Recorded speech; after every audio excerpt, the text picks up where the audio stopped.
جبلہ بن اہم کے ساتھ حضرت خالد بن ولید کی لڑائی تھی اور رومیوں کا لشکر بہت بڑا تھا اور حضرت خالد بن ولید کے پاس تھوڑے لوگ تھے. لیکن ہوا ایسا کہ حضرت خالد بن ولید جس جنگ میں بھی گئے ہیں فتح کے پرچم گاڑ کے آئے ہیں. لیکن یہ پہلی جنگ تھی کہ جس میں ان کا پلہ بھاری دکھائی دے رہا تھا اور ان کے قدم اکھڑ رہے تھے. حضرت رافع تائی رضی اللہ تعالیٰ عنہ نے کہا لگتا ہے آج قضا آ گئی، آج نہیں ہم بچ سکتے حالات جو ہیں. حضرت خالد بن ولید کہنے لگے ہاں مجھے بھی یہی لگتا ہے کہ قضا آج آئی ہی آئی. ادھر حضور علیہ السلام حضرت ابو عبیدہ رضی اللہ تعالیٰ عنہ کو خواب میں ملے اور وہ اپنے گھر میں سوئے ہوئے تھے مدینہ المنورہ میں. کہا اللہ کا شیر مشکل میں پھنسا ہوا ہے اور تم سوئے ہوئے ہو. حضرت ابو عبیدہ رضی اللہ تعالیٰ عنہ رات کو ہی اٹھے، بیدار ہوئے اور اعلان کروا دیا. شہر میں اعلان ہونے لگا مدینہ المنورہ میں، جلدی تیار ہو جاؤ، حضرت خالد بن ولید کی مدد کو پہنچنا ہے. انہیں کتنا یقین تھا کہ حضور خواب میں آئے ہیں تو حضور ہی آئے ہیں، کوئی وہم نہیں سمجھا. جلدی جلدی اعلان کروا دیے، مجاہد جمع ہونے لگے اور دیکھتے دیکھتے لشکر تیار ہو گیا. تو انہوں نے محسوس کیا کہ لشکر سے ہٹ کے کوئی سوار چل رہا ہے تو انہیں کوئی شک گزرا کہ کوئی جاسوس نہ ہو. ذرا مزید اس کی جستجو کی تو وہ نقاب پوش بھی تھا تو شک اور زیادہ بڑھ گیا. تو حضرت ابو عبیدہ نے کہا کہ انہیں گرفتار کر کے لاؤ، یہ جاسوس ہے، کون ہے، ہم اس کی تفتیش تو کریں. تو خیر انہوں نے گھیر لیا ان کو، ان کے گھوڑے کو ابو عبیدہ کے قریب لے آئے. تو حضرت ابو عبیدہ نے کہا تم کون ہو؟ انہوں نے تھوڑا سا قریب ہو کے کہا کہ میں خالد بن ولید کی بیوی ام تمیم ہوں. جب آپ نے اعلان کیا کہ خالد مشکل میں ہے تو میں پریشان ہو گئی کہ اللہ کا شیر تو کبھی مشکل میں آیا نہیں تھا، آج کیا ہوا؟ تو میں نے غور سے دیکھا کہ وہ اپنی ٹوپی گھر بھول گئے تھے، جس ٹوپی کے اندر حضور کے منہ مبارک سیے ہوئے ہیں، اور وہ جب بھی جنگ کیا کرتے تھے تو وہ ٹوپی اپنے سر پہ پہن کے کیا کرتے تھے، اللہ فتح عطا کرتا. تو میں ان کو ٹوپی دینے جا رہی ہوں. اللہ اکبر. جب یہ لوگ وہاں پہنچے تو سواروں کا ایک قافلہ آگے بڑھ کے خالد بن ولید کے ساتھ دشمن پر حملہ آور ہو گیا. ایک نقاب پوش سوار آگے بڑھتا ہے اور ہاتھ میں تلوار ہے اور دشمن پیچھے ہٹتا چلا جاتا ہے.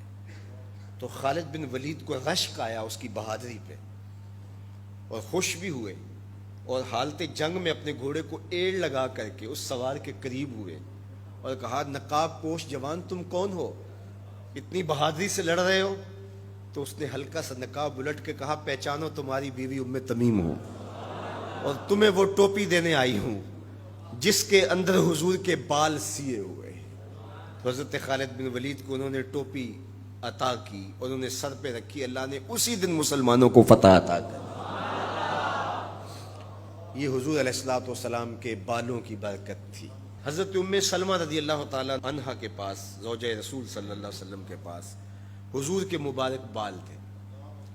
حضرت عثمان بن عبداللہ رضی اللہ تعالیٰ عنہ کہتے ہیں کہ مدینے میں اگر کسی کو نظر لگ جاتی یا کوئی بیمار پڑ جاتا تو وہ ام سلمہ سلام اللہ علیہا کے پاس آ جاتے تو وہ پھر ڈبیا سے بال نکالتی اور پانی کے گلاس میں ان بالوں کو جنبش دیتی اور ان بالوں کی برکت سے وہ پانی جب بیمار پیتا اللہ اس کو شفا عطا کرتا.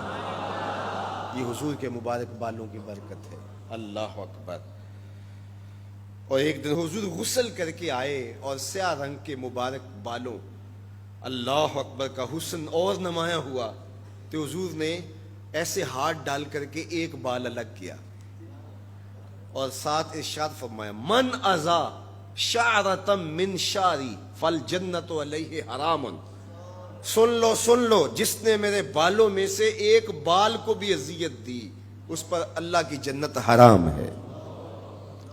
ہم تو حضور کے غلام ہیں، حضور کے نوکر ہیں. حضور تو حضور رہے، حضور کے بالوں کی توہین بھی گوارا نہیں ہے. اقبال کہا کرتے تھے لوگ باتیں کرتے ہیں، ہم تو یہ بھی گوارا نہیں کرتے کہ کوئی کہے تیرے پیغمبر کے کپڑے میلے تھے، ہم تو یہ بھی گوارا نہیں کرتے۔ مغرب اس کیفیت کو سمجھتا نہیں ہے، اور وہ سمجھتا ہے کہ شاید ان حرکتوں سے میں مسلمانوں کے دلوں سے ان کے پیغمبر کی عظمت کو چھین لوں گا، نکال دوں گا، لیکن اسے بھول ہو گئی ہے۔ یہ ہزار گناہگار سہی، بدکار اور سیاہ کار سہی، دنیا دار سہی، یہ کاروباری سہی، لیکن جب اپنے دل کا سودا کرنے کی باری آئے تو مدینے کی گلی میں کرتے ہیں، اور سب کچھ لٹانے کے بعد بھی کہتے ہیں حق تو یہ تھا کہ حق ادا نہ ہوا۔ ہماری جانیں، ہمارے ماں باپ، ہماری نسلیں، ہماری زندگی کا ایک ایک گوشہ حضور کے نام پہ قربان۔ حضور کے نام کا جھنڈا کبھی نیچا نہیں ہو سکتا، ان کے نام کا جھنڈا ہمیشہ اونچا رہے گا۔ چاند کی طرف منہ کر کے تھوکنے سے اس کی نوری کرنوں کو میلا نہیں کیا جا سکتا، تھوکنے والے کا تھوکا اس کے اپنے منہ پہ آ گرے گا۔ تبت یدا ابی لہب و تب کا تازیانہ آج بھی دشمنان رسول اور شاتمان رسول پہ برس رہا ہے، اور میرے نبی کا نام کل بھی اونچا تھا، میرے نبی کا نام آج بھی اونچا ہے، رہے گا یوں ہی ان کا چرچا رہے گا، پڑے خاک ہو جائیں جل جانے والے۔ ہمیں غور کرنا ہوگا کہ آج ہمارے اوپر یہ جو آزمائشیں اور یہ ابتلائیں ہیں اور یہ امتحانات سے ہمیں گزرنا پڑتا ہے، اس سے دردناک امتحان امت کے لیے کیا ہو سکتا ہے؟ تو کیا اب بھی ہم فرقوں میں بٹے رہیں گے؟ اب بھی ہم ایک دوسرے کے گریبان نوچتے رہیں گے؟ آج بھی ہم جو ہے وہ غفلت کی زندگی گزاریں گے، یا اپنی زندگی کی ایک ایک سانس حضور کے قدموں میں رکھ دیں گے؟ تو محبت کا تقاضا یہ ہے کہ اپنی ایک ایک سانس حضور کے نام پہ قربان کریں۔ ہم جئیں گے تو حضور کے لیے، مریں گے تو، اور آخری سانس تک حضور کے وفادار رہیں گے۔ اور یہ ہماری زبان سے نہیں، ہمارے قلب سے، ہماری روحوں سے ہمارا عہد ہے، ہمارا ارادہ ہے۔ حضور ہمارے ماں باپ آپ پہ قربان، ہماری نسلیں آپ پہ قربان۔